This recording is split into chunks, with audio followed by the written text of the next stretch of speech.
Il y a quelques jours, nous avons demandé de poser des questions sur l'immobilier à Valence et nous avons reçu beaucoup de messages. Nous avons retenu quelques-unes de vos questions et nous allons essayer d'y répondre. Je suis Emmanuel, responsable de l'agence à Valence J'achète en Espagne. C'est parti pour la première question. Étant résident en France, comment je peux financer un achat immobilier en Espagne?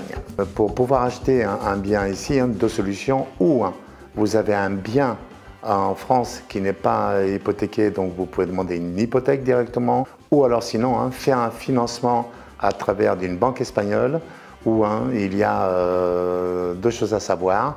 C'est la banque ici en Espagne ne financera qu'à 70% de la valeur du bien. Par contre, nous pourrons vous faciliter un courtier qui lui vous cherchera la meilleure solution pour avoir ce prêt. Nous avons plusieurs vidéos sur notre chaîne. N'hésitez pas à les voir, vous aurez toutes les explications de comment financer un bien ici en Espagne. Quel est le prix moyen de l'immobilier et est-ce que ça a augmenté? Alors, le prix moyen de l'immobilier aujourd'hui à Valence, ça dépendra du quartier.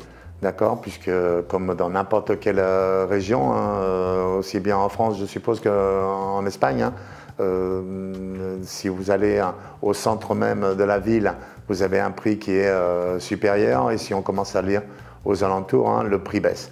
Mais la moyenne d'un appartement aujourd'hui est entre 1500 et 2000 euros le mètre carré. Voilà la marge.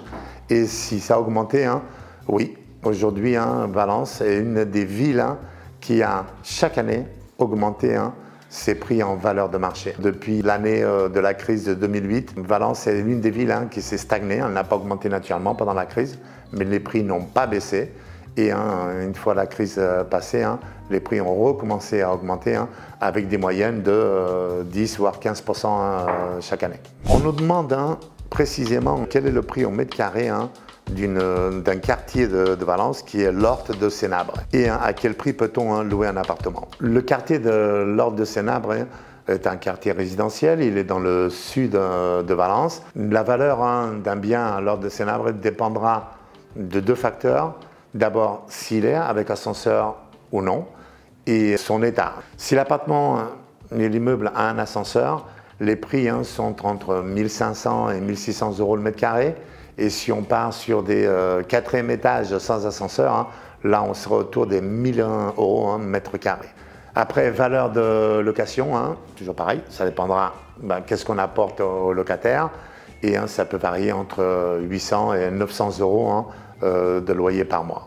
Alors on nous demande aussi, acheter en subasta, comment fait-on? Subasta, c'est vente aux enchères. Pour faire cet achat-là, il faut être présent. Pourquoi? Parce qu'il faut assister à ces enchères-là pour pouvoir faire une offre et ne peut pas se faire à distance. Une autre question qui est, est-ce que la région de Valence est plus intéressante que Tarragone et pourquoi? Ça dépend de l'acquisition, si c'est un bien pour venir passer de temps en temps des vacances ou si c'est un bien comme investissement locatif.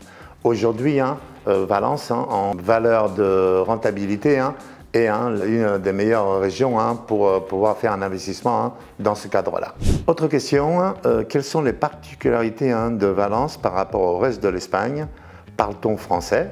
Le prix de l'immobilier est-il avantageux par rapport au reste de l'Espagne? L'aéroport est-il bien servi Strasbourg, Metz ou Luxembourg? On va répondre à la première qui est les particularités de Valence par rapport au reste de l'Espagne. Ça dépend de l'utilité que vous aurez du bien. Si c'est pour des rentabilités locatives ou si c'est pour venir y vivre ou tout simplement comme une deuxième résidence et venir de temps en temps. Valence est une très belle ville par rapport au reste de l'Espagne pour tout ce qu'elle apporte en culture, montagne et mer. Et naturellement, je suis en train de défendre l'endroit où je suis. On parle français? Non. Ici, on parle l'espagnol parce que tu es en Espagne et le valencien où il y a encore plus de difficultés à l'apprendre. Moi-même, j'y vis depuis 30 ans. Et le valencien, je le comprends, mais je ne le parle pas encore. L'immobilier est-il avantageux par rapport au reste de l'Espagne? Ça dépend de nouveau, qu'est-ce qu'on recherche. Si on va dans des villes ou à l'intérieur du pays, on restera avec des prix qui sont sûrement plus avantageux qu'être dans des grandes villes comme Madrid, Barcelone ou Valence. Valence étant la troisième ville d'Espagne. Rapport qualité-prix, oui, Valence aujourd'hui est encore beaucoup plus avantageuse que n'importe quelle grande ville en Espagne. Alors, l'aéroport est-il bien desservi? L'aéroport international de Valence dessert très bien la France. Ça dépendra aussi des saisons. Je pense que pour quelles que soient les grandes villes métropoles en France, vous n'avez aucun problème pour être desservi. Pourquoi un acheteur paye les frais d'agence à Valence? Les frais d'agence sont-ils négociables? Je vais commencer par la dernière. Les frais d'agence ne sont jamais négociables. D'accord, il faut travailler avec des professionnels et les professionnels, ils ont leurs honoraires qu'il faut payer naturellement comme n'importe quelle entreprise. Pourquoi ici à Valence l'acheteur doit aussi payer des frais d'agence? C'est très facile. Quand vous allez en dehors de la communauté valencienne, les frais d'agence sont pris par le vendeur avec un pourcentage qui est plus élevé. Ici à Valence, ils sont partagés entre l'acheteur et le vendeur. À la sortie, c'est exactement les mêmes frais. Un exemple, je vends mon appartement à 100 000 € et j'ai 5 000 € de frais d'agence. Si l'estimation de mon bien est de 105 000 ou 110 000, je vais le mettre à 110 000 en sachant que je vais toucher 105 000. Si par contre je suis à Valence, je vais vendre mon bien à 105 000 parce que je sais que 2500 c'est le vendeur qui va payer et 2500 c'est l'acheteur qui va le payer. Donc ça revient exactement au même à la fin du parcours. On a un autre cas intéressant. Je suis de double nationalité, je souhaite acheter en Espagne et j'ai mon DNI. Quelles sont les démarches dès lors que vous avez trouvé un logement à acquérir? Alors, une fois que nous avons trouvé le bien, la démarche est exactement pareille que si la personne était sur place. Si elle est ici physiquement, aucun problème.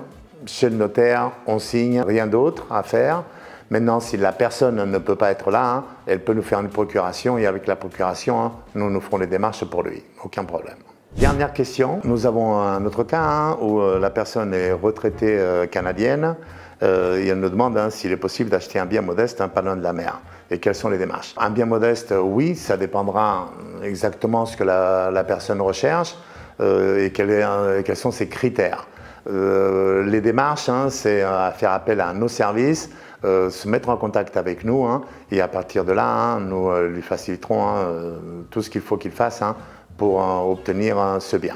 Merci d'avoir regardé la vidéo. Notre équipe de J'achète en Espagne reste à votre disposition pour vous accompagner dans toutes vos démarches. À bientôt.